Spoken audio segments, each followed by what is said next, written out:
Hi, all. I'm Al Deldegan, the creator and producer of the LIBI podcast. This 100% volunteer-run show was born out of the Rainforest Alberta movement and features incredible people who are leaders, innovators, and have big ideas.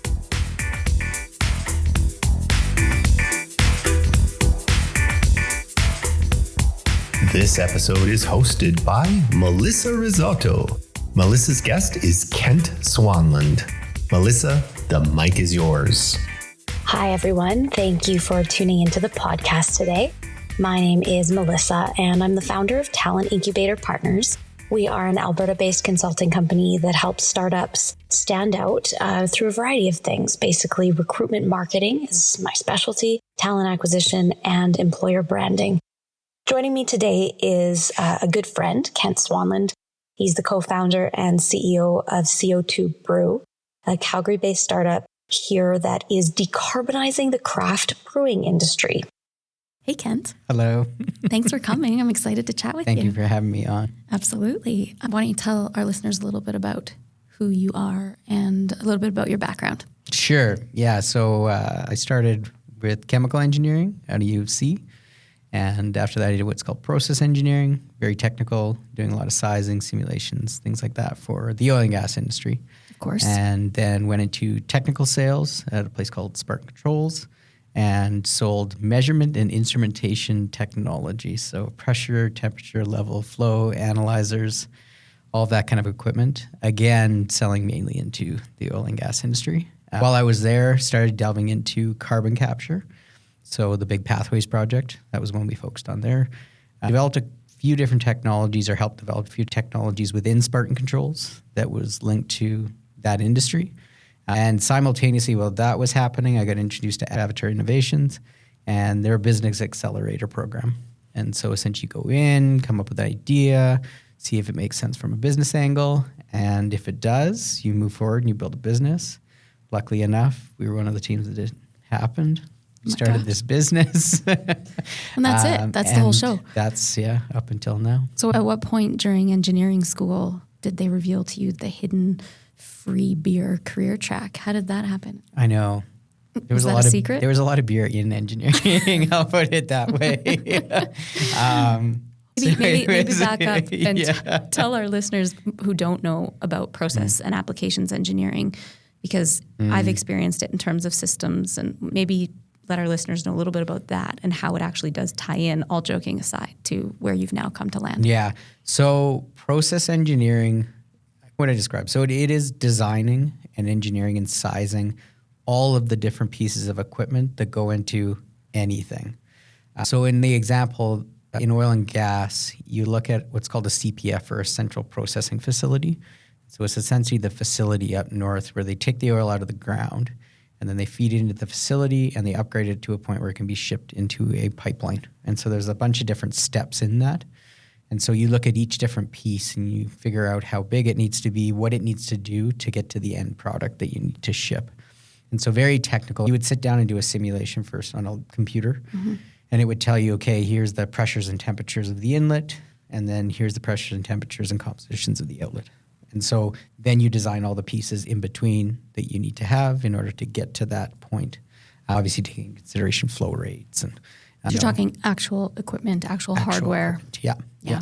Okay. But then you pass it off to a mechanical engineer and they build the actual piece of equipment. So it's the conceptual, the design. It's more the design angle side of it, yeah. Okay. So that does make sense. So now you've obviously transitioned into something new. So tell us about how CO2 Brew came to be, and then we can connect the dots together. Yeah, so what's CO2 Brew? When we were going through the Avatar Innovations program, how it works is the first 3 months is, we'll call it ideation. And so they give you a topic. Ours was carbon capture and utilization. And they say, okay, here's some problems in this area, but feel free to go out and try and find your own problem and see if you can come up with a solution for it that makes sense from a business case too. Not only technical, business case. So we went out and we actually got to, I think it was like 6 days before the pitch. So how it works is you do this 3 months. At the end of 3 months, you pitch it towards investors, towards SMEs, towards really high-level people in different industries. And they look at your idea and then they critique you on it.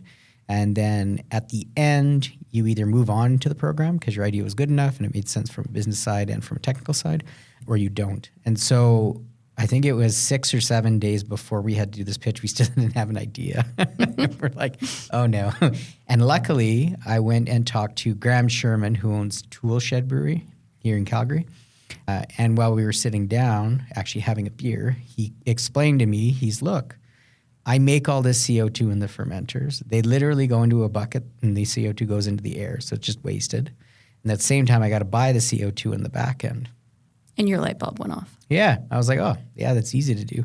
So one of the systems that's similar to that in oil and gas is VRUs, or vapor recovery units. So they take lighter hydrocarbons and they condense them back into a liquid form, and then it's used in different things, generally selling it off because it's worth quite a bit.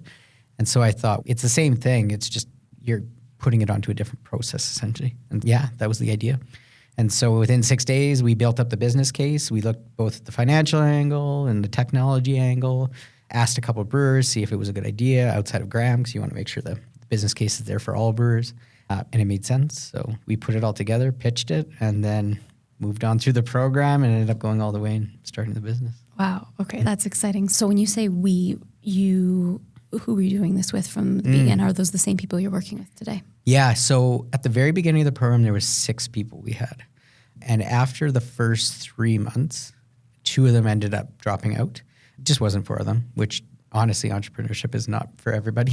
And so completely understand. But then the remaining 4 of us moved on all the way. So it's been the same 4 people since the beginning.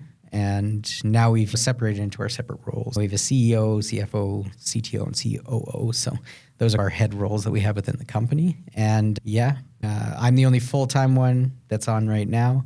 But obviously you want to stay lean and mean at the beginning. So only having one is pretty important to make sure cash flows stay the way you want them to stay, which is we've positive. Already started with cash flow. Any conversation with startups, you're going to have the word cash flow. Always. Okay, so essentially you started a business with people you don't even know. Yeah, because they put us unusual. together. Yeah. So I didn't know any of them before we started the program. Yeah. And we got really lucky with the team.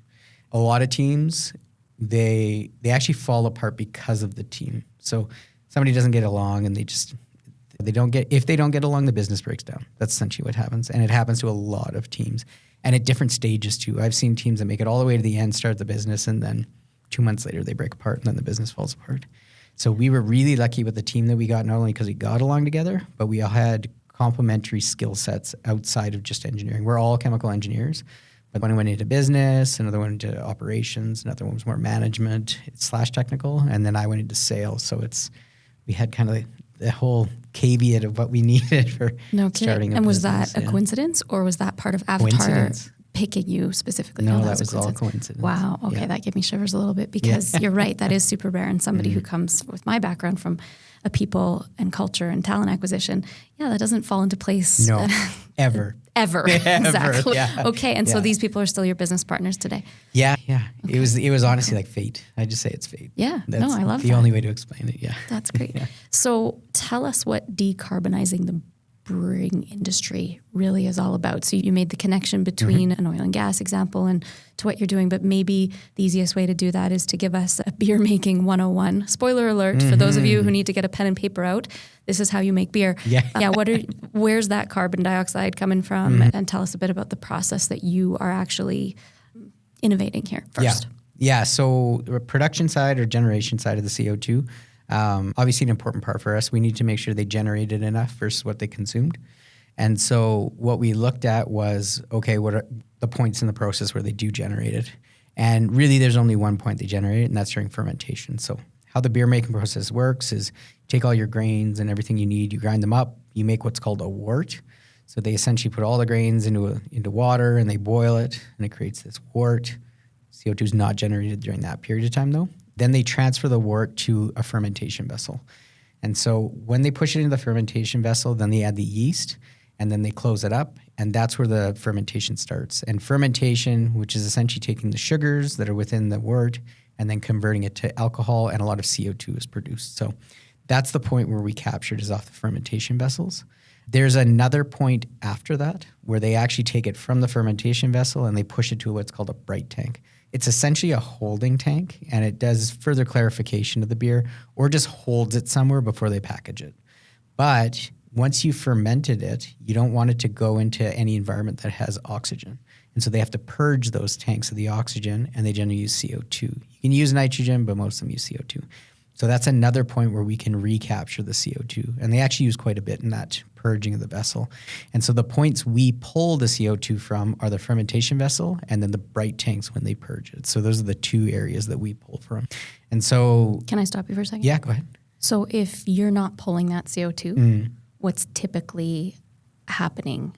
Oh, yeah, it goes into a under bucket normal into the process, air. goes into the air. Yeah. So emissions, this is where we're talking about reducing emissions in the environment, sustainability, the same as in any other industry, just at a much smaller scale. Yes, yeah. But instead, you're capturing it. Yeah, we're capturing it, yeah.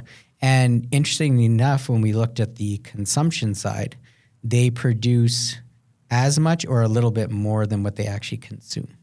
And so then it made perfect business sense because then they don't have to purchase outside CO2. And purchasing CO2 is technically twice as carbon intensive as using what you're already producing in-house. So from an environmental perspective, it also made sense. So all the pieces just fell together and it made sense. Wow. Okay. Yeah. So again, chemical engineering, science class in high school. Yeah. This is leading to beer making. Yes. So just keep listening, kids. Stay in school. And beer in engineering while going to university. Test quality assurance. Control, Okay. Okay, great. So you're capturing that product. And then speak to me more about reducing the ops costs. Like why would a brewery be excited for you to come to them with this technology? So we looked at 3 different angles at the beginning. And because of the program we went through, we were like, sustainability is going to be an important thing. So we tend to focus on that at the beginning. But what we found going through customer discovery is it was more of a nice to have the sustainability angle. The 2 that they were really more focused on, and it makes sense from a business side, was cost and security of supply was the other one. And that's actually, it turned out to be the bigger one of the 2. If you don't have CO2, you don't produce. And if you don't produce, you lose anywhere from, on the very small scale, tens of thousands of dollars up to millions of dollars per day in production. Per day? Per day, yeah. So the really large facilities. I'm in the wrong business. I know, right? So you really need there's this. Not a lot this of margin is, in beer making, by the way, but, yeah. This is lucrative. Yes, yeah. You're saving them a lot of money by capturing and reusing what they're producing. Yeah, because what we're seeing right now, and it's getting worse, is a lack of supply in the industry. So what'll happen is these large providers, they obviously want to provide to the larger customers before they provide to the smaller customers just because of the volume and how much they're making in terms of margin for the large suppliers of the CO2. So for them, if there's a lack of supply, the first people that are going to drop off are the smaller consumers. Unfortunately, a lot of these brewers tend to be on the smaller consumer side. So for them, it makes complete sense to have something in-house that they're producing already what they're purchasing. So for them, it makes total sense. If they were to be dropped off, they would lose tens of thousands, $100,000 per day. So why not just eliminate that risk altogether? The other side of it was cost. We looked at how much they're being charged to purchase the CO2. And the way we approached it is instead of selling these units to them, we'll lease it to them. And we'll lease it at a discounted rate versus what they're currently paying. And so I guess the benefit to that for the brewery is we do everything for them. So essentially we'll bring the system in, install it, we'll do all the maintenance, we have remote monitoring, we can check to make sure it's working properly. It actually leads into preventative maintenance, so we can see if something's going off. And we preventative maintenance, whatever piece is going to break in the future. And approaching it that way for the brewers was really good because the people we were targeting, they don't necessarily have all of this capital up front to purchase a unit. And so to go with a lease makes more sense, and it's technically less risky for them. Yeah, of course. Yeah. Okay, and so for managing the risk, I think you mentioned to me one of the other pieces was that's not even annual or a monthly fee. You were able to change the structure of the units that you were able to charge. Is that right? Yeah, if you mean something breaks or?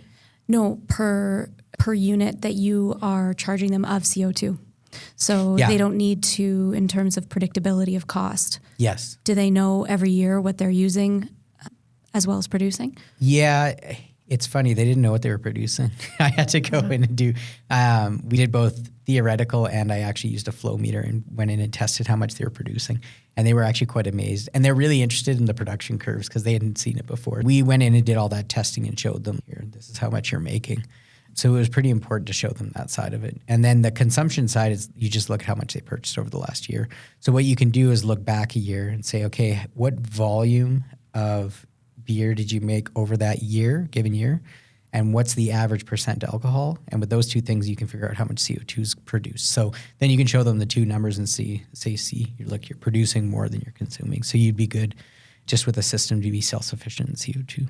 Oh, that's neat. So can the same concept be applied outside of breweries or in larger scale, other types of beverage industry or biofuels? Is that someplace you guys want to go one day, or am I jumping too far ahead? No, it's already happening now. So there was an interesting startup, BioOil, that approached us and said, we want to do the same thing. And so it has some unique challenges because they have hydrocarbons in their gas, whereas something produced from beer doesn't. It's more natural. So we had to look at the ways to remove those hydrocarbons before it went through our unit. DAC companies or direct air capture companies, they've contacted us saying, we're collecting all the CO2, but then we have to liquefy it. Can your system do that? Yeah, definitely. That's something we can do. So there's a lot of different alternate industries. And then on top of that, we're getting global interest now. So South Africa, Japan, Europe, they're coming to us saying, okay, even just in the brewing industry, we're needing this technology. Is there a partnership opportunity or can you sell it to us? So we're honestly still looking at what's the best way forward for that. The intent for CO2 Brew would be at some point, hopefully, to get big enough where you would have multiple locations globally, and then you could do both the maintenance side and the sales side from that regional location. But you figure it out as you go. The startup journey. Yeah. Okay. And based on those connections and relationships that you're building, are you feeling that this is something pretty unique? I certainly have never heard of it. Does it exist in those global markets, or that's why this is so cutting edge? We do have two competitors, actually. Okay. And we didn't realize it when we started the business. We were like, this must be the only one. And then you start doing more and more digging. No. Where are they based? One's based in the United States and one's based in Denmark, I think it is. It's in Europe. I believe it's Denmark. So that's become somewhat of a strength for us, actually, especially in the Canadian market with everything that's going on. People want to buy Canadian. So that's been a really important thing for us to try and get sales in Canada. I've also found talking to other people around the world, they do trust Canadian technology quite a bit.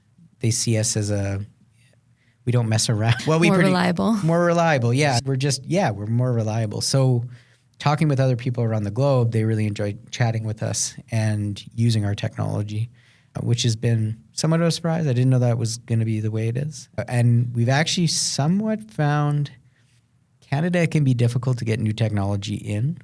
I think us as a people are more risk adverse than others around the world.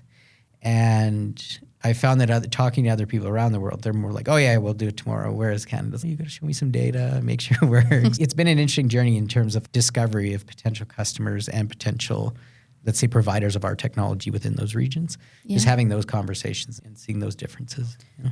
That's a cool segue into something else I was going to ask you about the Alberta ecosystem in particular. So you are from Calgary. Yes. You went to school here. You're not new to the area, but is there anything specific that you think that Alberta has brought you that perhaps starting this business elsewhere may not have brought you? Yeah, I hadn't really thought about that. We do have the engineering technical know-how, I would say more so than other places, especially with oil and gas. A lot of engineers here, a lot of business people, very smart. So from that perspective, yes. We do have a lot of good programs here, grant programs, funding programs, incubator programs, and those definitely help any startup that's trying to get off the ground. I'd say Alberta is very strong in that regard. The one challenge we found is just for something new to be installed somewhere, people want to see proof first that it works. Of course. And taking that chance we're more risk adverse, I would say. That's been a little bit more of a challenge. I've noticed because you meet a lot of other startups when you go through a startup journey, especially if you're in accelerator programs or other programs, and talking to the people in the United States, for example, it seems a lot easier for them to get those first couple units or whatever they're building into the ecosystem. It takes a little bit more work, I find, here in Canada in general. And do you think that's specific to the type of industry and hardware, or do you think as a general rule that's innovation or entrepreneurship or? A combination of the two. The brewing industry, it's not a large margin industry, I'll put it. Mm-hmm. And they really value their inputs because they understand these inputs will produce this output every single time for me as long as I follow the same process in what I'm brewing. If you are changing one of those inputs, they want to be very sure that the output's going to stay the same. So obviously for us, that was a big thing in terms of quality of what we're producing. So the quality of the CO2 in the back end of our system was quite important. So yeah, I would say industry, yeah, for sure. You can have poor quality CO2? Yeah, you can have poor quality CO2. And a really interesting thing that I found out from a couple of brewers is they started testing the CO2 that they were being provided by the large providers. Mm-hmm. And there were some interesting things that came up. They didn't realize it wasn't as clean as the slip told them it was going to be. Interesting. Yeah. Okay. I didn't think about that. So do you have a sense that consumers will be more drawn to choosing sustainable beer the same way that they have shifted in other industries? Or is it still going to be about the taste or the local sourcing or if the label looks nice in my case? Yeah, that's a very good question. That's a tough question, honestly. Sustainability is not a new topic. No. It's front and center, right? It is. So. And for younger generations, it's more important. I did some digging into the business to consumer side. So breweries selling to the consumer. Mm-hmm. And would the sustainability have any effect on increase of sales, essentially? So can you increase your sales based on targeting more sustainable products that you're providing to the customer? And there was some sources that say yes. If you're a more sustainable product, the younger you get in a generation, the more likely they are to purchase that product over one that's not as sustainable as yours. So there are some findings. Yes, it is. There's a trend now of not drinking, which really? Yeah. I seem to have missed that trend. I know. I completely missed that trend. But the younger generation seems not to drink as much. The interesting thing about that is there's not really a consensus whether it's a health thing or whether it's a price thing. Everything costs way more nowadays. Or the legalization of the cannabis industry. So there's other things to spend their time and money on. Yeah. Interesting. So hopefully that trend reverses a bit. I remember even with the microbrewery, my father was heavily involved in investing in a startup microbrewery here in Calgary. And at the time, that was very much the focus. It was all about support local. Not that it isn't now, right? Mm-hmm. But if you're going to the liquor store and you're going to pick up a can of something, usually, or you're looking what's on tap, you're going to choose local to support it. But sustainability is equally as important in a lot of people's eyes. So I'd be interested to watch those trends as they continue to evolve. Yeah, we're looking at doing some customer analysis and trying to figure out, are we on the right track the way we're thinking about would a more sustainable product actually be picked up more by the younger generation? So we were thinking about doing our own kind of research into that area just to make sure. Well, it's going to tie directly into your ARR. Exactly. Yeah. Okay. You tapped into this a little bit already, but where is CO2 Brew going? Where should we hope to see you at least in 12 to 18 months? Where would you like to see yourself? So you mentioned global. Yeah. Okay. How do you get there? What's next? So the first one right now, so we have a demo unit in at Cold Garden. So that was our very first installation. Worked really well. Brewers are running it now. They're using CO2 for everything. So. Shout out to Cold Garden then. Yes, huge. Thank you. Oh, great. He is wearing the hat. They've been fantastic. Absolutely fantastic. The first time I talked to Blake, who's one of the owners, and I was telling him about the idea, he said, "Oh yeah, you can put it in here." I was like, "Okay, yeah, for sure." Nice. It's the friend you want to have. Yeah, exactly. So starting there, we're now manufacturing our first commercial unit, and we're chatting with a couple breweries to figure out who we're going to install it, at what location we're going to install it. The first one's the most difficult, I'll put it that way. Of course. You have to be very inventive of how you approach that. But how's it different from your pilot? Will it be dramatically different? No, not dramatically different, but different enough so that the quality of the CO2 in the back end is almost guaranteed high. The way we did it with the demo unit was a more manual process. The way we did it with the commercial unit is automated so that brewers essentially don't have to do anything. They just plug in the system and it should provide really high quality CO2 on the back end. And then we have some regeneration technology in the new system as well. That essentially reduces your operational costs throughout the life of the system. though it doesn't matter if you do the leasing model anyways, but but it does reduce. Here's the operational salesperson costs. coming up. Yeah, exactly. Yeah. So the new unit's optimized, I'll call it, based on what we saw from the demo unit, and it's larger. So the unit that we have in Cole Garden is about 1/10 the size of the unit that we have at the new first commercial customer. Wow. Yeah. The reason we did that initially was economics, both on our side and the brewery side. It made more sense. We obviously have plans to go scale up and scale down from that. So 10 times the size, 10 times larger, and 1/10 the size to put it into smaller breweries. Mm-hmm. So once we get that first commercial unit in, then we have to go through another raise round. And if people aren't familiar with a startup, it usually goes seed, Series A, Series B, Series C. And so it's essentially as your company grows, you go through different series of funding. And so right now we'd be at seed. We've already done pre-seed to build these 2 units, and then we do seed round raise. That would allow us to build 10 is our target we're doing for the raise round. The focus will be Western Canada first. And then after that point in time, wherever the market takes us. Our plan is obviously Canada and the United States would probably be the next 2. Yeah. But I'm already having interest in South Africa, Japan, Europe. They're coming to us asking for the technology. So I know Japanese beer is very popular in our family. Oh, it's very good too. Yeah. Yeah. And they like to drink. Yeah. Right. Actually, we get into the Japanese market. That's a very interesting one. That's excellent. Yeah. Excellent. You can't get me started. Don't get me started on Japan. I love everything about Japan, but those are some lofty goals. Yeah. The end goal, if this all worked out, would be to generate enough CO2 in certain regions so that you could become a supplier of the CO2. So if you install it at a distillery, for example, they generate a lot more CO2, but they don't consume it, or they consume very little relative to what they produce. So then you could collect that CO2 and be a provider. Yeah. So people could come to you and fill up their 20-pound bottles, and hopefully at a much cheaper rate than they would get from somewhere else. And it would be cleaner. Very much cleaner. That's exciting. Yeah. Okay, great. So big lofty goals, lots of exciting things have happened. Let's take it to a different place in terms of the startup journey as a whole. If you had to give advice to another Alberta innovator or an entrepreneur who wants to start their own company, what are some of the lessons learned? Obviously, there's probably too many to count, but what comes first to mind? Coming up with the idea is probably one of the hard things. And that leads into obviously making sure it's a good idea and it actually works from a business case sense. But coming up with that idea it's more difficult than you think it's going to be. But once you do have one, great, you're already at a great place.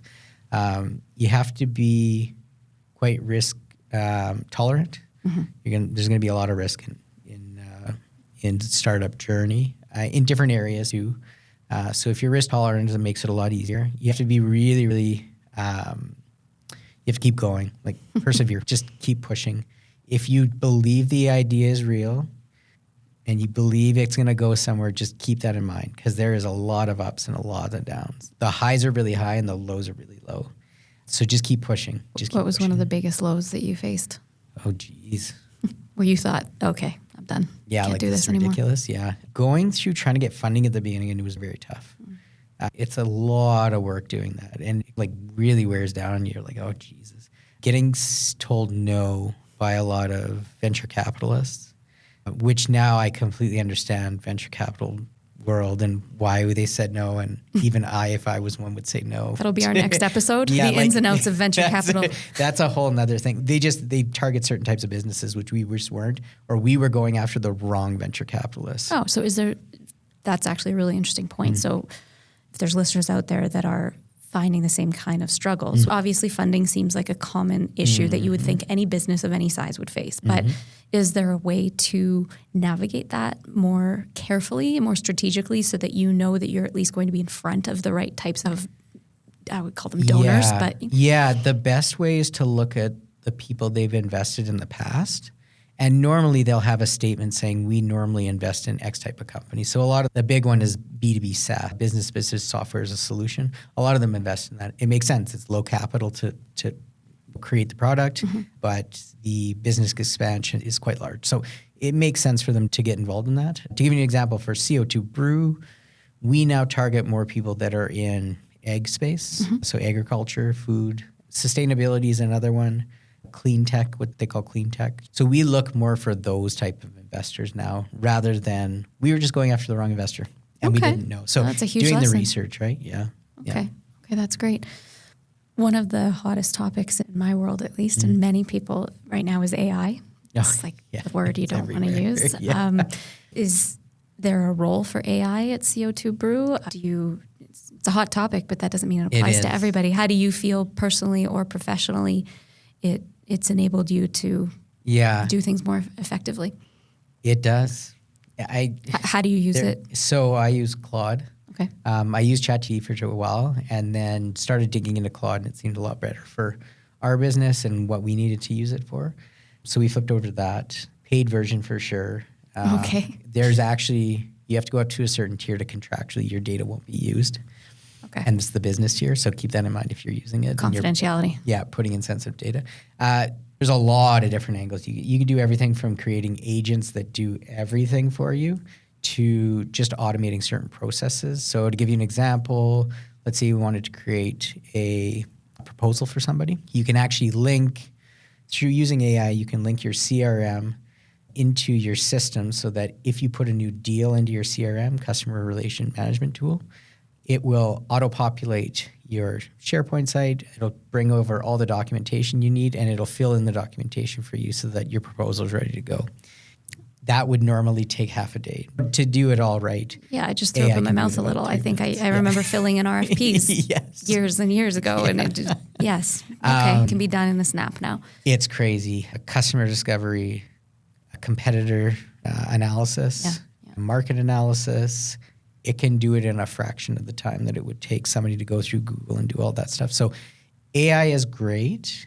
There are some concerns I have in the future. One of them being people become very reliant on their AI. So the agent's a good example because I see a lot of people that build all these crazy agents that do everything for them. And it's costing them X amount of money now. And I know, seeing what's happened in the past, they're going to raise that price. So at what break point does you have your system fully automated using AI and they just keep increasing the price, but you can't do anything about it because your whole system's built on AI? So the approach I take is I generally build programs that are external to the AI that I can always have sitting there. So if they ever do that, it's fine. I built the program. It's an executable on my desktop. I don't need to worry about it. It does its job, It's your plan B. Yeah. I'm an engineer. You always have to. That's a good point. Multiple plans. You probably print out a paper copy as well. And probably. Good. Some things never change. Yeah. You mentioned that your team is pretty lean. Got the individuals that continued on with the program through Avatar, and you complement each other well, but there's still only so much man or woman power to go around.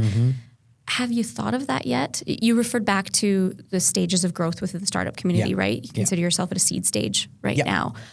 Where and when do you start thinking about people, talent, hiring? Just the people that are around the table, as opposed to just using your agents for things, which is obviously great. Is that something you've thought about? Because you have to. Okay. So having an FTE plan or full-time employee plan, very important for investors because they want to see your understanding where more talent's going to have to be brought on, especially if you're missing a certain piece. So if you're missing financial, for example, a huge one at the beginning. So if you're missing financial, are you going to bring on a fractional person? Are you going to bring on a full-time person?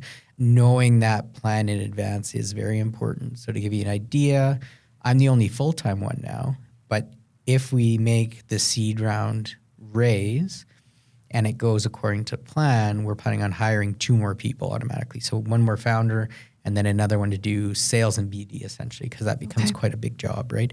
So we have full-time employees. Yeah, both full-time employees. So we have, I think it's a 5-year plan now of who we would hire at what point. You still need people.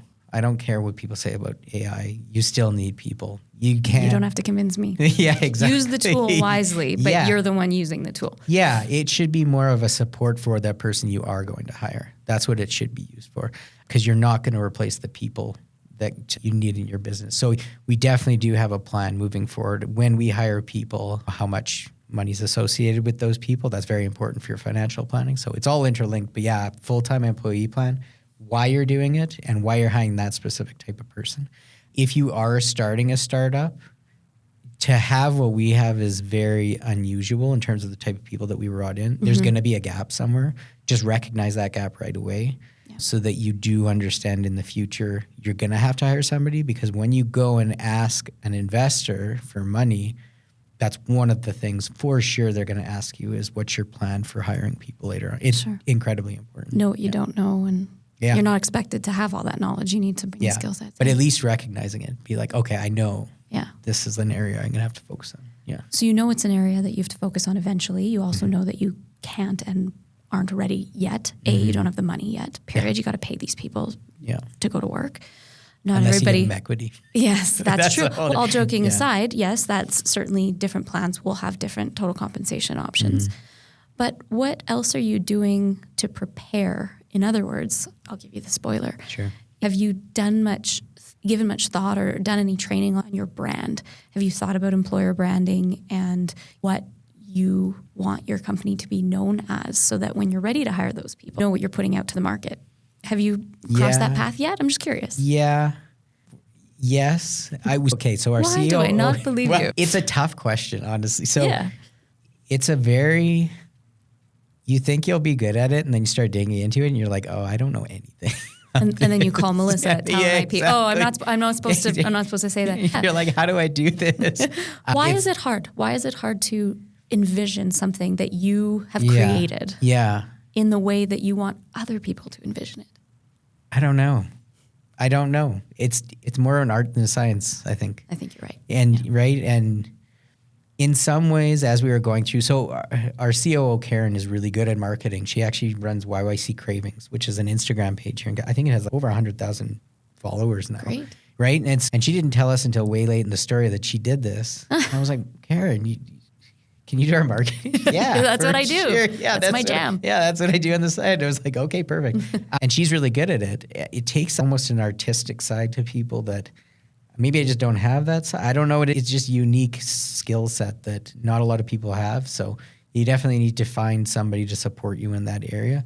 Because building a brand is very important, because that is that's what people come in contact with you or your business as a first touch point. And so to make sure you have that right messaging from a visual effect, from every angle, it's hard to wrap your head around sometimes. You're absolutely right. And I'm fascinated with the subject, and that's why I wanted to ask you about it, because you have the luxury of knowing that you're not ready to be doing hiring necessarily. What will come. And so in my mind, you're at a sweet spot where you're starting to do things unintentionally that are affecting your reputation in the marketplace. People are going to listen to this podcast, and without ever going to your website or ever hearing about your company, they are already going to make an impression on what they think about that company. Yeah, right. That's a good one. Yes, Wayne. That is your brand. It's not just your website. It's not just the colors on your business card. It's not just your vision and mission. These are all important components. Who your target customers are, who your investors are, what your corporate culture is. It all comes together, and I'm also learning a lot about that and how, as you say, it's very much an art. Yes. So I'm glad to hear you're thinking about it, and I'm excited to see it evolve, that's for sure. Do you know, back to your competitors that we were speaking about earlier, you said there's a few, not too many, but is there something that really differentiates you from those competitors other than geography? Yeah. When you learned about them, what did you learn more about yourself? Yeah, it was actually good they were there, because then you can see what they're doing and you can be like, oh, I can do this differently, and it's better than what they're doing. Competitors in the Avatar Innovation Program, they always said it's double-edged sword. Okay, it's bad. There's somebody in the market already doing it, but it's good because you can look at what they're doing and improve upon it. The leasing model is one big thing, and none of them do that. Cool. Understandably, and I get why they don't do it. They went the sales route. It's a more traditional route. It makes sense. It's easier to put on the books. There's a number of reasons why you would do it that way. So the leasing model was one. I took the more customer-focused approach that I brought over from Spartan. Spartan was very customer-positive approach, making sure that they have a really good time and feel as they're going through the sales process with the company. Relationship-driven, yeah. So I brought that over. And that plays really well into the leasing. So that's one. From a technology angle, we do have a number of different things that are differentiated. So our absorbent technology is pretty unique, not used in the industry except for us. And so that gave us a cleaner product in the outlet. And the process that we used is different from the process that they use internal in the system to get that higher quality gas. So that we have a couple of different other pieces that we've designed that are unique. Nobody else does it. So there's pieces here and there that are unique versus our competitor. And were those that way from the initial stages, or did you alter it once you learned what was going on in the market? No, we did alter it at some points. Initially, though, the system we designed it one way, and then we ran the system. We're like, oh, we want to change it anyways. The internals, I'll put it this way, like the process to take a gas, condense it, and liquefy it, it's been around for hundreds of years. Like you're not really going to change how that works. Yeah. There's really just one way that works.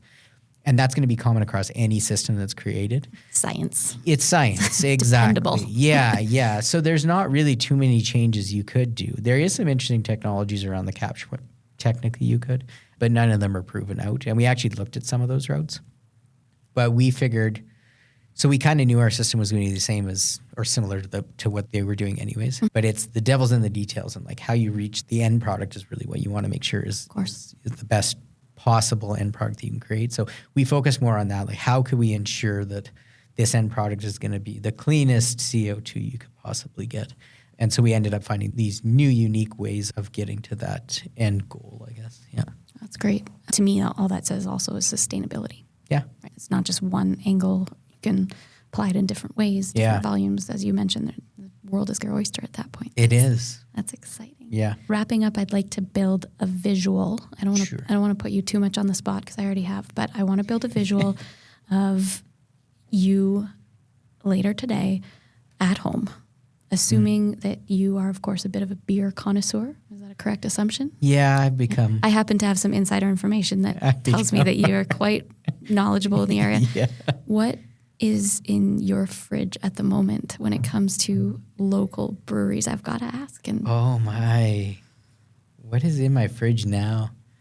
I don't think there's anything now because I drank it last week. All right. What's your favorite? What's your favorite choice? If you had to go right now for your favorite local microbrewery, what would be in your glass? So it used to be sours. I really like those. I got off that train about half a year ago. Then I moved to ales and lagers, and I was kind of flipping between the two. Now I'm leaning more to stout. It's getting warm out, so I'll probably go back to ales. It's very seasonal. It's a cyclical business, isn't it? Very. So I would say any kind of really good ale right now would be good, especially on a really hot day. It's like that crisp. But honestly, I just going to new breweries and trying new things. Mm-hmm. That's the great thing about craft brewing. There's infinite options out there. Oh, I thought you meant drinking beer. Well, that too. Yeah, optionality is always good. It's my husband's favorite word, optionality. Optionality, yeah. He's also an entrepreneur. Yeah. Awesome. Thanks, Kent. This has been really informative. I think the technology it's so interesting to learn about, whether it's from a scientific background, whether you're an engineer or a chemist or just a consumer. I think that's some really neat insight, and I look forward to seeing where things are in a couple of years. Maybe we'll see you in Japan. Absolutely. And always ask questions if you have any. Okay. Feel free. Thanks so much. It's been great chatting with you. Yeah, you as well. I hope you enjoyed the show. Why not become a podcast host yourself? LIBI is a community podcast, and we would love to have your voice as a host or a guest. Check out libi.ca for more information, show notes, and links to listen to every single episode we've done over the past 7 years. This episode is brought to you by New Idea Machine. We develop custom apps, automations, and integrations for entrepreneurs and established business owners. Visit newideamachine.com for more info. Music for the show was created by Tony Deldegan.